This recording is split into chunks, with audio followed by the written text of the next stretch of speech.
We are the anchors of Queer News Tonight, and this evening we discuss the queer headlines. A Black transgender former Ulta beauty manager alleges race and gender identity discrimination and wrongful termination after reporting workplace bias. She seeks back pay, attorney fees, and other damages. An Atlantis LGBTQ+ cruise was denied entry to Egypt after Turkey also blocked its visit a few days earlier. Passengers set sail for friendlier ports of call. Senator Lindsey Graham died at 71 after a sudden illness. Remembered by Trump as a close ally, Graham leaves a legacy marked by decades of opposition to LGBTQ+ equality and protections. The Christopher Street Project endorsed community ally Peggy Flanagan's Senate bid, citing her stronger commitment to transgender rights over Out Angie Craig. Minnesota Democrats vote August 11th to choose their nominee. GLAAD reports LGBTQ+ representation in major studio films declined for a third straight year, with no trans characters featured as even younger audiences look for authentic queer stories. All this important LGBTQ+ news and a whole lot more this evening on Queer News Tonight.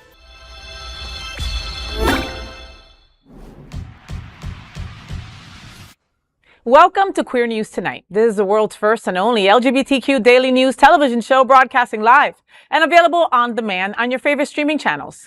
Analytics company vidIQ has certified the Queer News Tonight YouTube channel as the world's most popular LGBTQ+ streaming news show. Our queer stories have reached more than 12 million views. We are proud that Queer News Tonight has more YouTube subscribers than any other LGBTQ+ brand in Florida. We thank you for watching and supporting our voice in our rainbow family. There is no other news program in the LGBTQ world like Queer News Tonight. That's right, Edward. It is Monday, July 13th. We are live and literally out of the closet and into the headlines. So many of your important stories we will tell this evening on Queer News Tonight.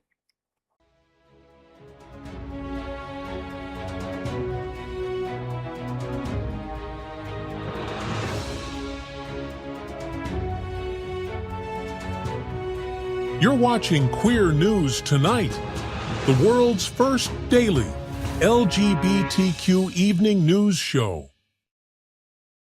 Welcome to the world's most important LGBTQ evening news show. Happening Out Television Network is a nonprofit 501c3 media company in the same model as PBS and NPR, but created for the LGBTQ+ community. Our nonprofit mission is to support the 11 pillars of our community. We want to inform and educate the key issues of lesbian, trans, Latino, Black, healthcare, seniors, students, faith, social justice, business, and queer culture. Help us support our diverse community. We are part of one of the largest LGBTQ+ nonprofit media companies in America, Hotspots Happening Out South Florida. This year, our magazine celebrates 41 years of the LGBTQ+ experience, and Queer News Tonight, well, we're celebrating our 5th anniversary with more than 14,000 LGBTQ+ television stories told.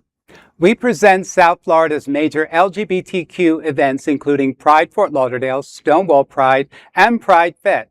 Our magazine, events, television news, talk, and entertainment shows support our mission to educate the LGBTQ and broader community. In 2026, more than 100 community leaders will sit at this very table and share their voices as our anchors. Together, we host this show to support the LGBTQ+ community. Let's meet this evening's anchors at Queer News Tonight. Let's welcome anchor John Hayden. A journalist for 31 years, he now focuses on hyperlocal reporting covering LGBTQ+ issues, including Wilton Manors, Lauderdale by the Sea, Fort Lauderdale, Oakland Park, and a whole lot more. You can see all his reports at Greater Wilton Manors on YouTube and Facebook. Welcome back to the show, John. How was your weekend? Oh my gosh, it went by way too quickly. Yes. And yet I didn't get a whole lot done. Did you not leave the house because it was too hot? It was so disgustingly hot. It was brutal. It was absolutely brutal. I did take my friend to the airport. Okay. Does that include leaving the house? You live like 15 minutes from the airport. So no, I did not leave the house. But it was a great chance to recharge my batteries, get back here for this. And everybody at home, don't get jealous. But tonight, Wednesday and Thursday, I am attending Wilton Manors financial advisory board meetings. I know. It's not invitation only. You can come. Wow. You can come with me and say hi if you want. I'm the luckiest man in the world. And on the off night Tuesday, I'll go to the Wilton Manor City Commission meeting. So, Oh, wow. Yeah, because that sprinkles on top. my social calendar cup runneth over. Yeah, no, you're a busy bee right there. Yeah, like I want to be you in my next lifetime and not get invited to those things. But John, you do the hard work. That's how you get all the reporting done that we need. So thank you so much for all you do. Absolutely. All right, and we love having John Hayden here at the table at Queer News Tonight. Let's welcome back to the table anchor Edward Otto Zielke, an accomplished brand influencer and marketing leader with a dynamic background in financial services and travel marketing. Edward currently serves as the Director of Marketing and Sponsorship for the world famous Gay Men's Course of South Florida. Look them up. Okay, if you haven't been to one of their events, you are missing out. GMCSF.org. Okay. He also serves on the Gala Choruses Communications Committee. Edward, man, I can't believe that we're talking about this. The best gala of the year. We're already talking about it. Yes, that's a big deal coming from me. Okay. I go to many galas. All right. But when it comes to the top gala of 2025, it was the Chic and Unique Ball. And that is GMCSF. And now we're talking about this year. So please enlighten us. Tell us. Oh my goodness. Well, the Gay Men's Course of South Florida presents its signature fundraiser. The Chic and Unique Ball, Wild Elegance is its theme, on Saturday, October 24th at Seminole Hard Rock Hotel and Casino in Hollywood. Festivities begin at 6:30 p.m. with cocktails, gourmet dining, open bars, a silent auction, and live performances. A standout live auction item is a 7-night all LGBTQ plus Brand G Vacations River Cruise for 2 through Burgundy and Provence, sailing in 2027. And proceeds supports GMCSF's mission of inspiring through music and community outreach. You can learn more and purchase tickets at GMCSF.org. The package is valued at over about $14,000 for this. And, our tickets start at general admission about $300 and the VIP experience is $500. A lot of people bought the VIP experience in advance. So, that tends to sell out pretty quick. So definitely get your tickets in for that because there's only a limited amount for that experience. But I mean, it's Hard Rock, okay? So people want to get there and they want to enjoy it. And with VIP, they got the pre-party, right? They get the pre-party. They get the entertainment there too. We're getting the Synergy Twins that are going to be performing at the VIP. Oh my God, I love them. Their violin styles are amazing and they are great to look at because they are super cute. Stephen and Neil, hi boys. I love them. They're awesome.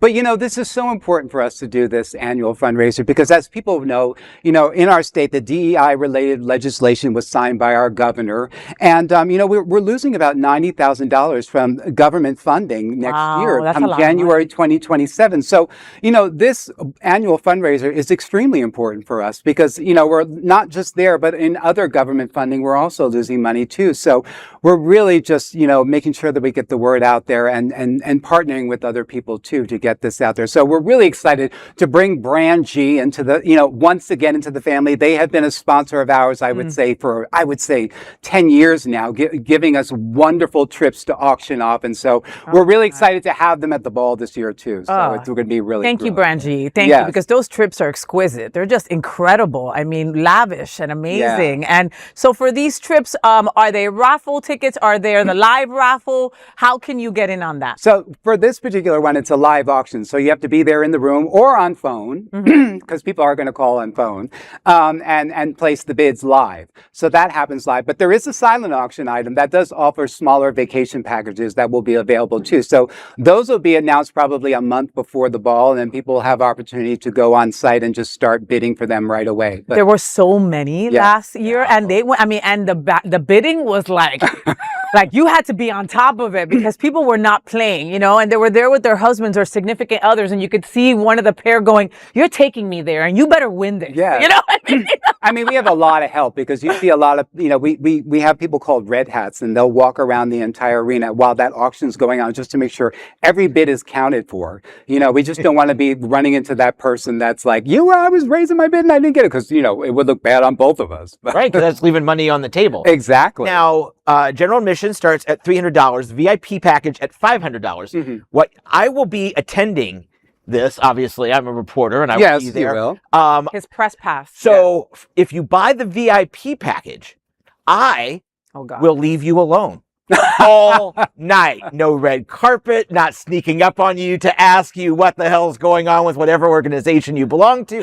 I will leave you alone for the entire night. You don't have that is worth the extra money for people to pay to get into the VIP. But here's the question: Can we put that in the silent auction items as possibly maybe for people to bid on? John Hayden will not speak for the entire day. John Hayden won't do a story on you.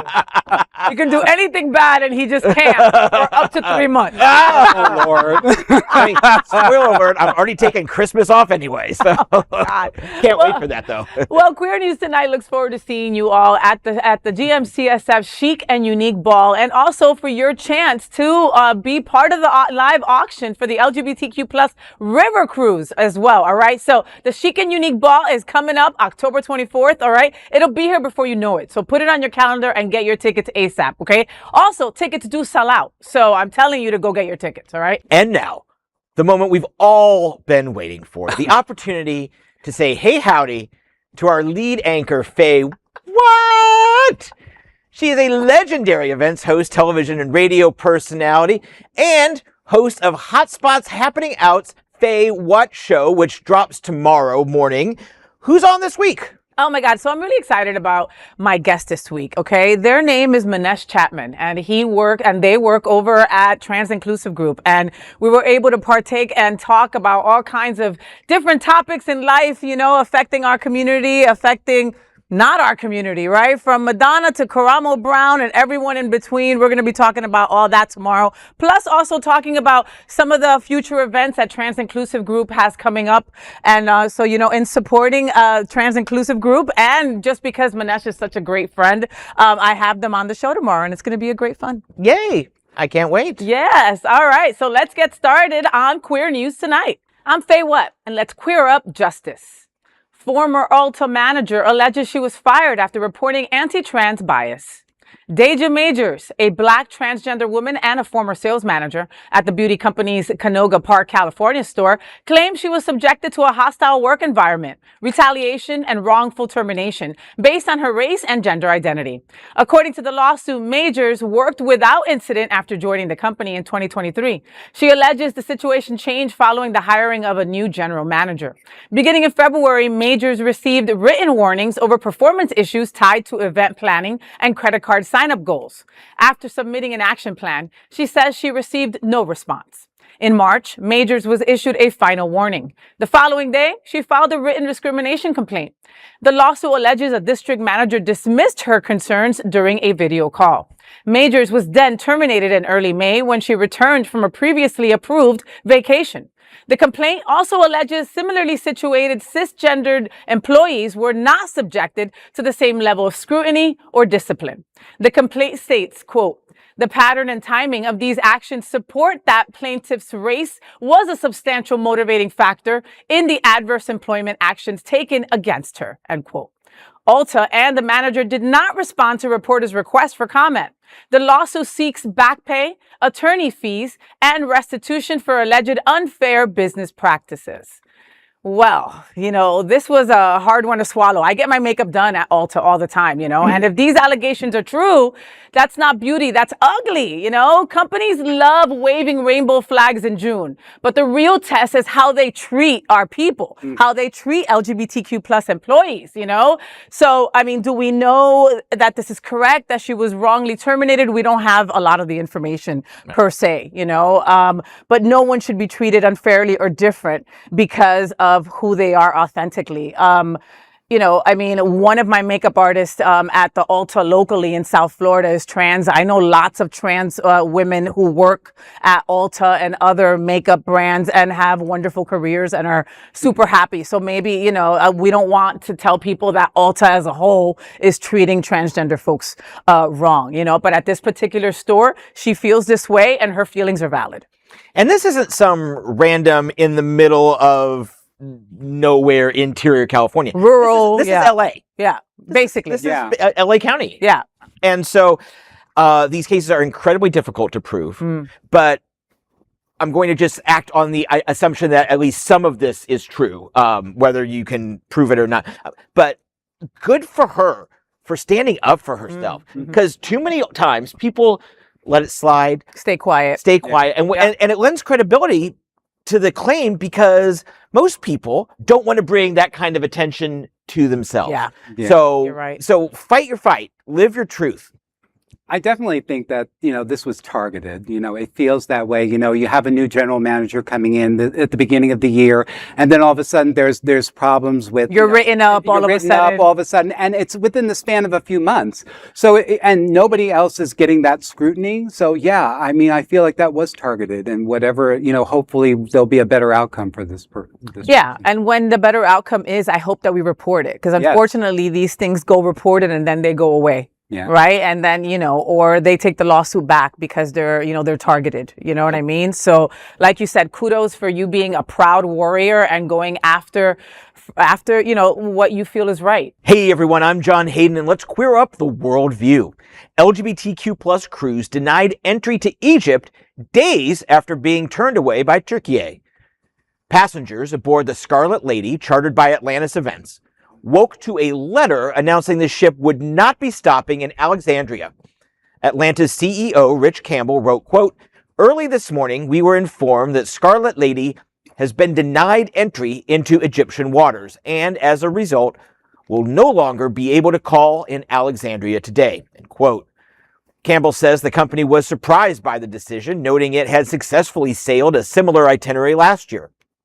No official reason has been provided by Egyptian authorities. However, Turkey blocked the ship, saying it was chartered, quote, "by groups known for behaviors that do not align with our structure of our moral society, of our society, and our moral values." Ugh. One passenger said, quote, "Trust and believe. Me and my fellow passengers will be fine. If they don't want our tourism, we will sparkle and spend elsewhere," end quote. The 10-day cruise sailing from Athens to Venice has been rerouted twice and is now scheduled to call in Crete and Montenegro. Broadway performer Patti LuPone, who's performing on board, said in an Instagram quote, she's furious, adding that passengers deserve so much better than this. And Patti, I 100% agree with you. And it's just so disturbing that we're watching this line just get sharper and sharper. No in Turkey and Egypt, but now Hungary is coming around and is, kicked out its autocratic leader. Yeah. And it's getting so bad that countries are putting up with this. Countries are encouraging this. It's frightening as a traveler. LGBTQ plus folks spend an average of $218 billion globally, right? I mean, so if these ports don't want our money, there are other ports. I feel bad for the folks on board, right? Of course, we all work hard for our money and get those pennies together for a trip, and you have your heart set on going to certain ports and then you're not able to. And Turkey has some of the best shopping I've ever done in my life, okay? True. But it's still not fair just because they're saying, no, not you gays. No, anybody else can come here, but not you gays. Oh, you're with Patti? Even less. And I looked it up.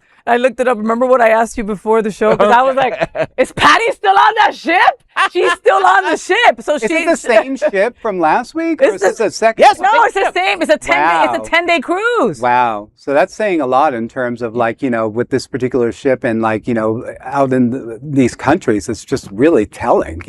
Is this what we have to look forward to? As travelers, in terms of our own LGBT awareness, that we now have to look on our itineraries and say, well, we could possibly be banned from here. It's horrible. Yes, we're there. Basically. And that's sad. And Faye, wasn't it just 4 years ago that Queer News Tonight went to Alexandria or the pyramids of Giza and then the next stop. But didn't they do the show from there? We did. And then that's unfortunate. That's when the stuff happened in Tel Aviv and the bombing started. Yeah. And, so they quickly closed that port and said we were not going to go there. And they found another place for us to go. I think we ended up going to Crete, which is beautiful.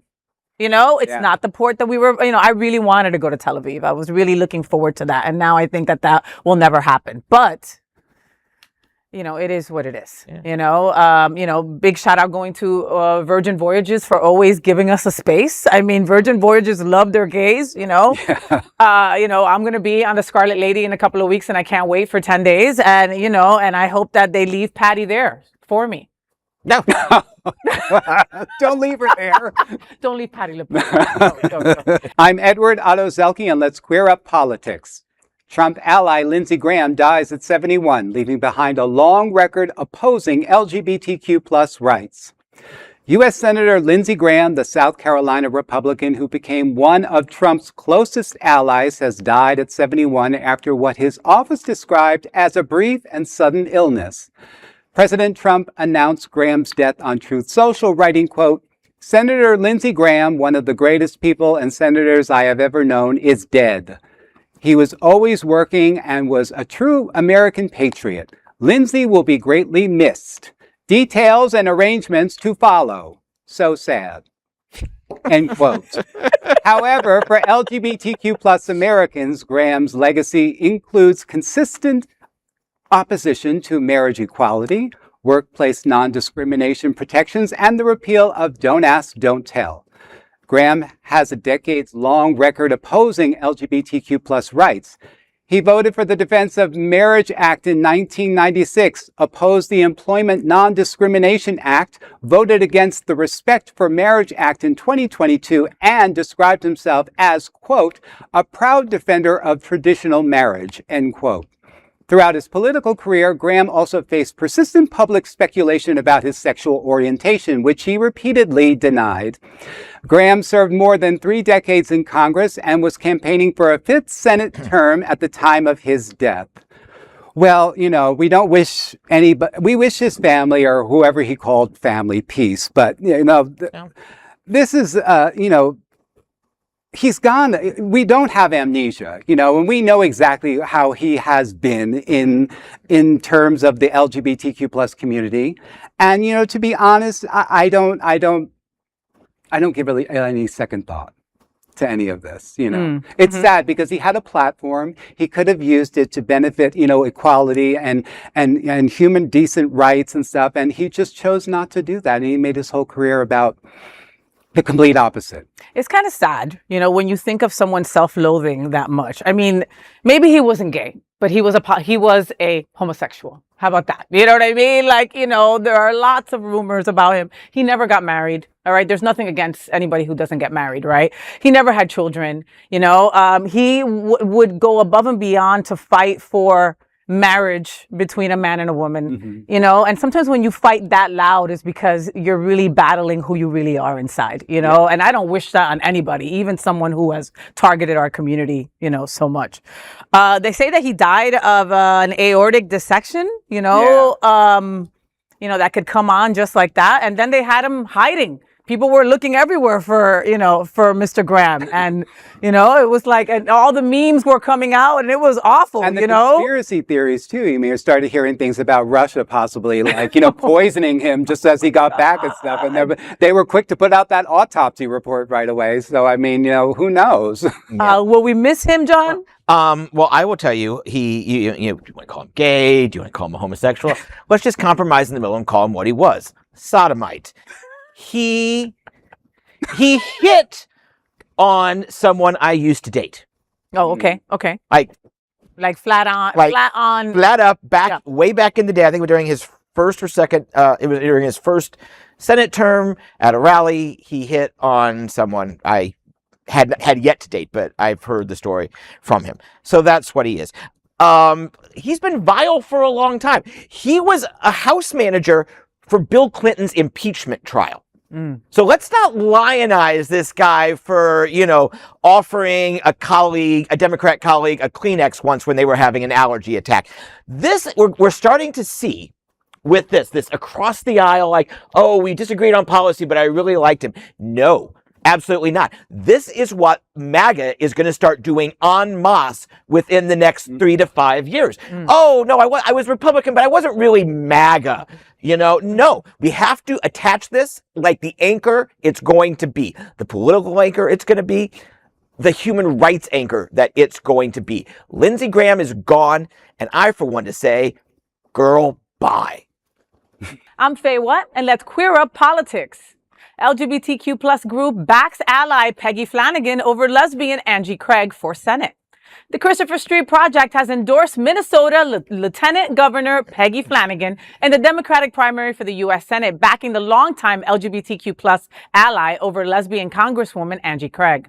The national organization said its decision was based on candidates' commitments to transgender rights. Referring to the Trans Bill of Rights, Executive Director Tyler Hack told The Advocate, quote, "The Congresswoman has yet to sign on to that bill, and that for us is a pretty clear line," end quote. Hack said Flanagan has pledged to support the legislation and help organize Democrats around transgender protections. Quote, "We need folks who will organize alongside us, who will build a Democratic caucus that is unapologetically pro-trans and will work with us on the ground. That's what we're seeing with the lieutenant governor," end quote.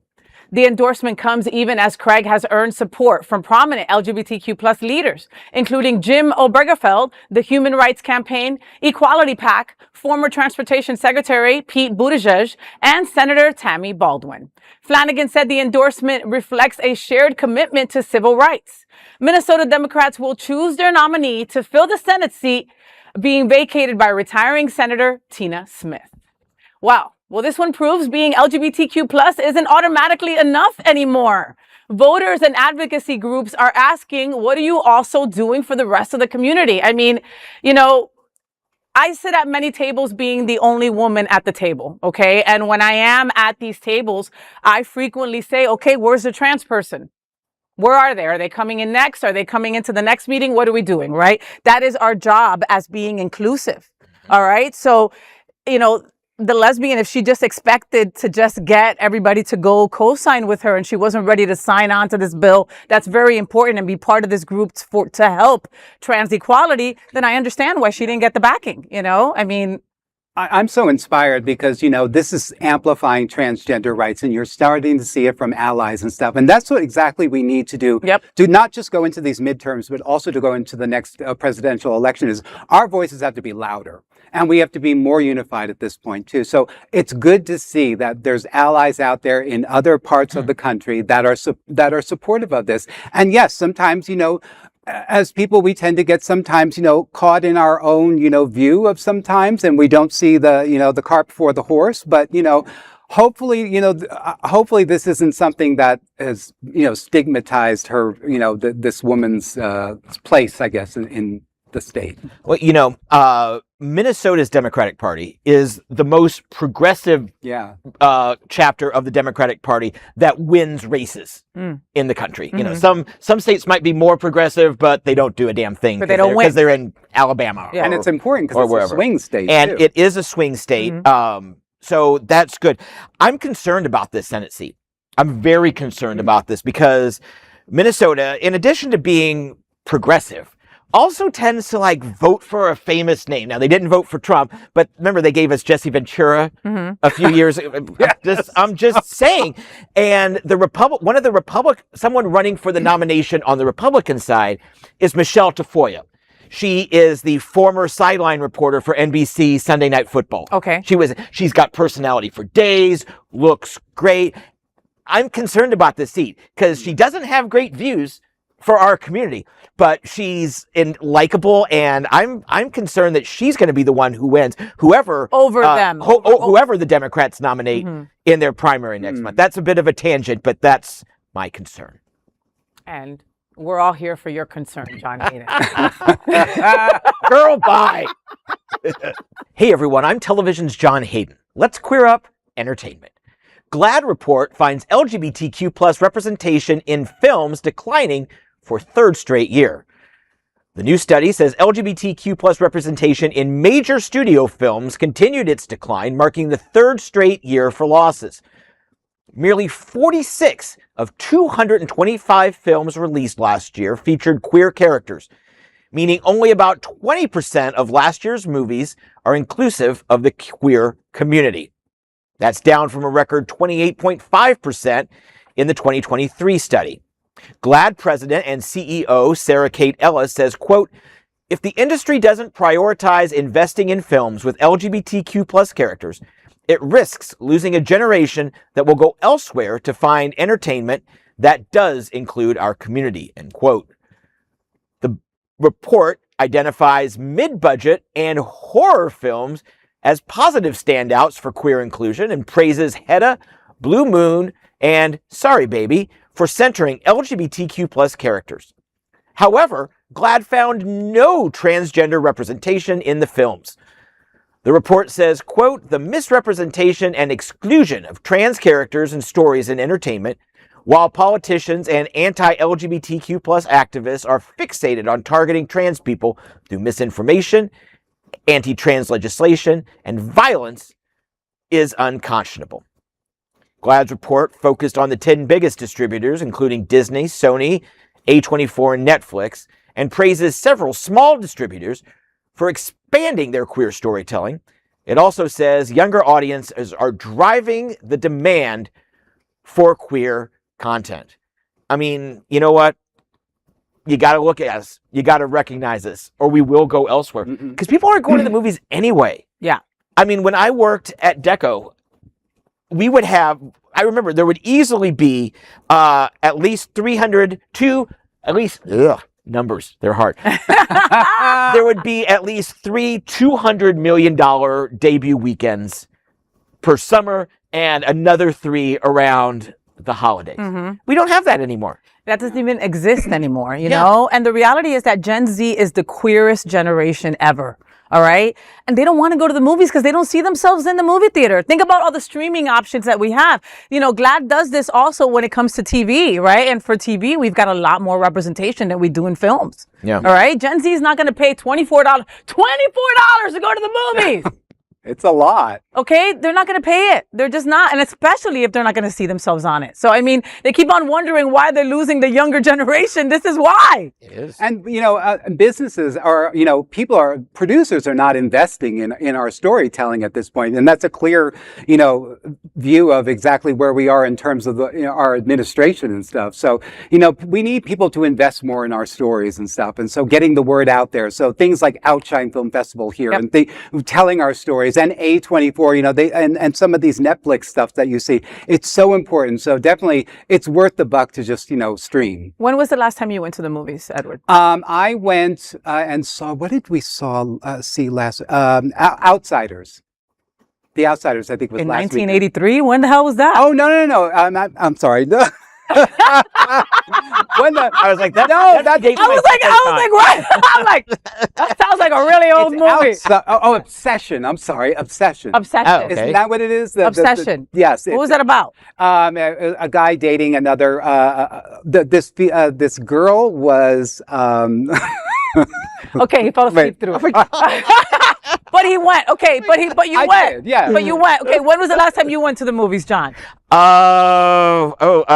Wicked Part 2. So about 6 months ago, probably. Okay, yeah. But for Wicked Part 2, that was very gay. You know what I mean? Yeah. Like, I went for Devil Wears Prada 2 because very gay, you know? I did see Stop That Train. Okay, and that was very gay. Very recent. Very gay. You don't get more gay and more drag queen than that. Yeah, okay, and you win, okay? Because I wish more people saw that. You see, GLAAD? Did you take that into account? Stop That Train. That's for next year, okay? A lot of queer representation there. Hello, Latrice Royale. Hello. LGBTQ 1 Minute News. Let's queer up the world view.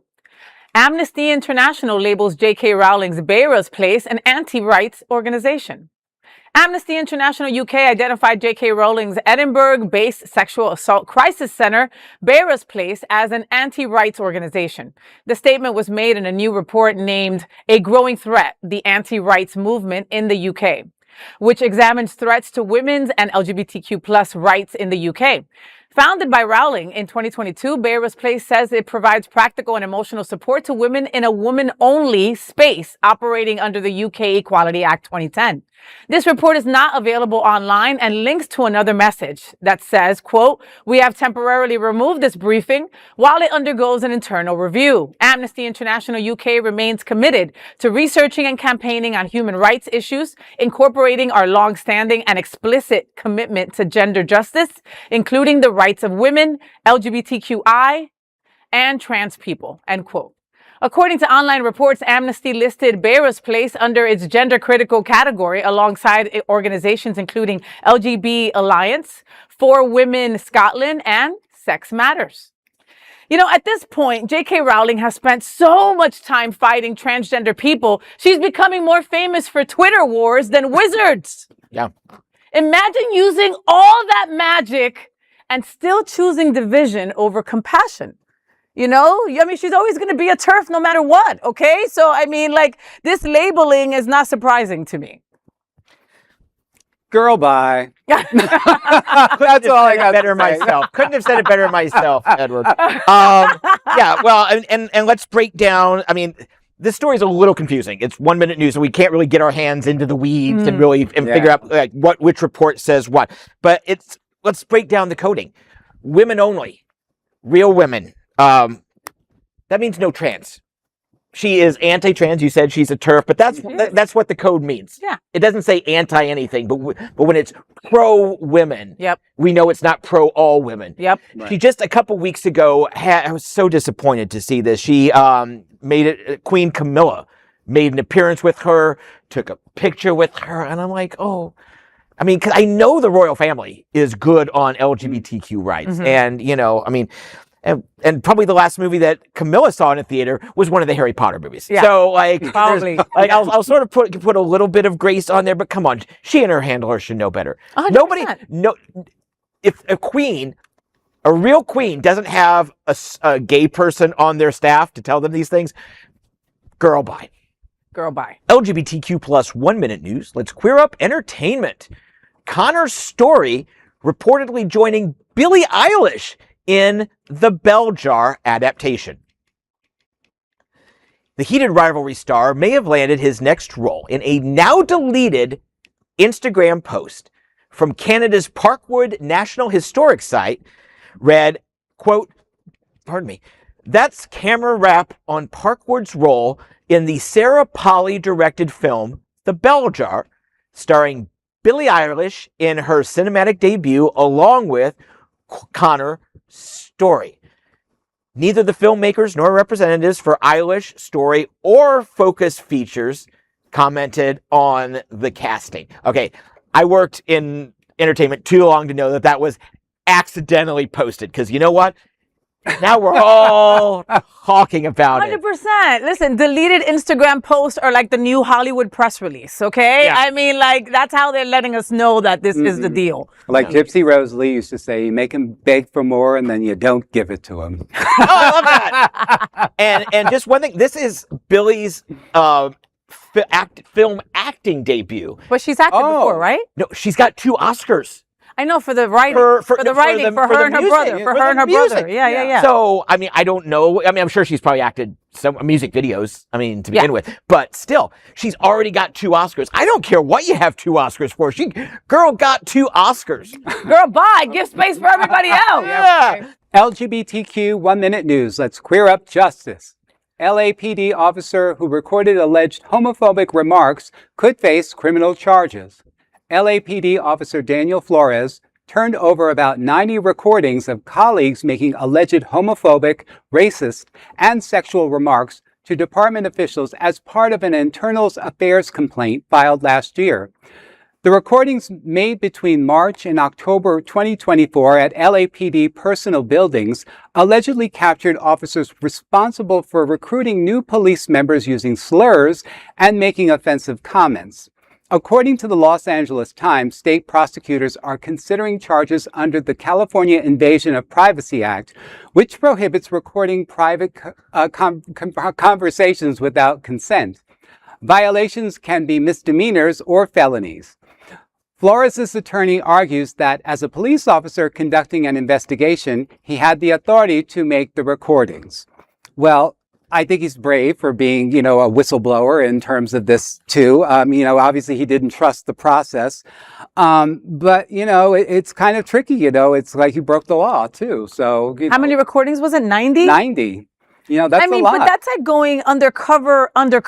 You know what I mean? Like you're going to go there and I'm going to expose all my colleagues for all the, the horrible things that they're doing. I mean, come on, it's like LAPD allegedly being racist. Wow, that's woo. What else is new? What else is new? You know what I mean? So it's like maybe how he went about it. Like, there's a chain of command for a reason. I'm this also, him getting in trouble also lets other possible whistleblowers not do it. Because he's getting in trouble. So it's just, it's weird. I think, I don't know. Well, if you don't want to get in trouble for saying bigoted things, don't say bigoted things. I'm going to say, right, I mean, I don't know the ins and outs of California's privacy laws. Right. But if he's in a workplace of a public, they're a public place. The police officer, they are our servants. I'm sure there are surveillance cameras everywhere.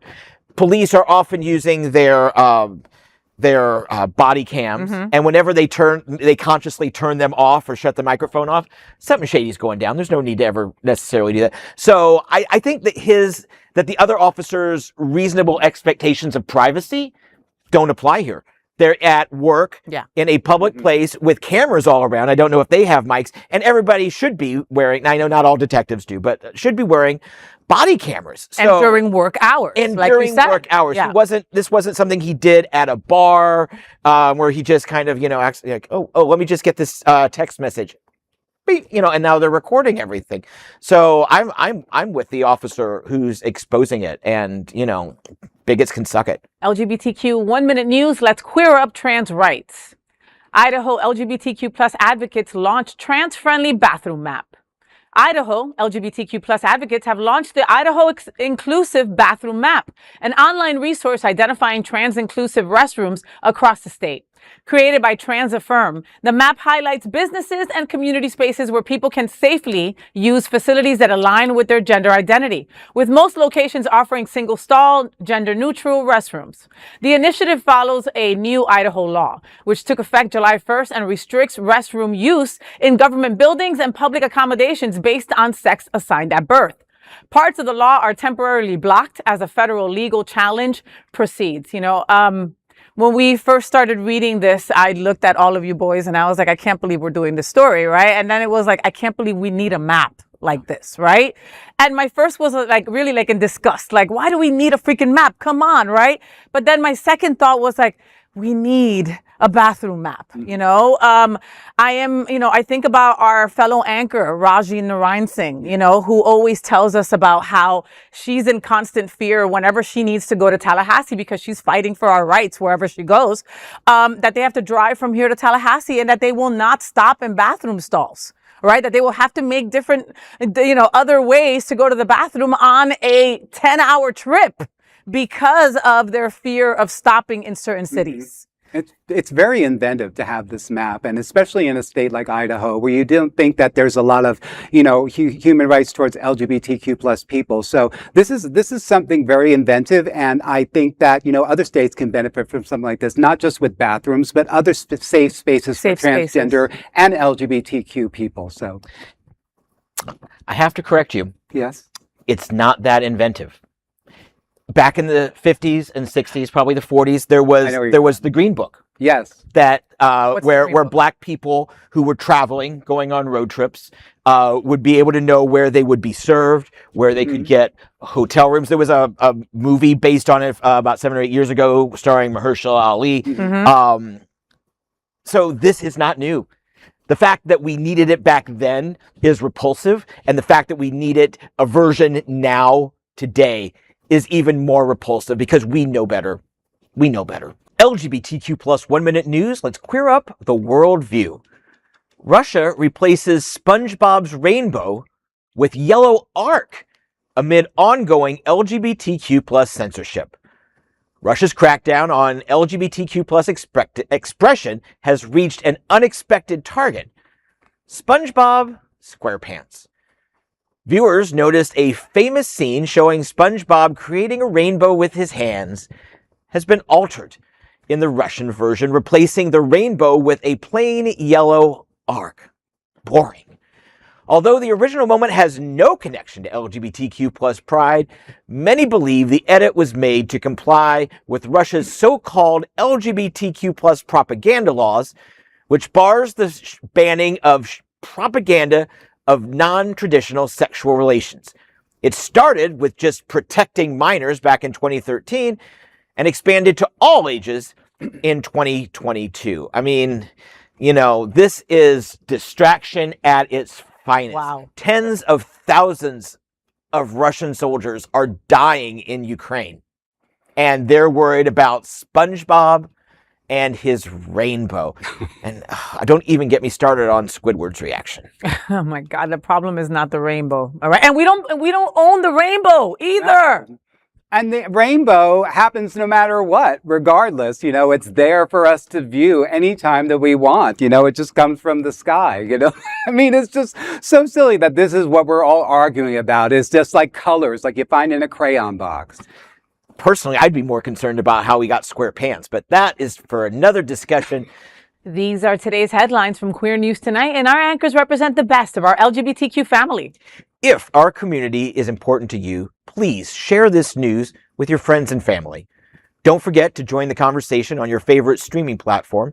Queer News Tonight is the only live LGBTQ plus digital television show in the world that's out of the closet and into the headlines.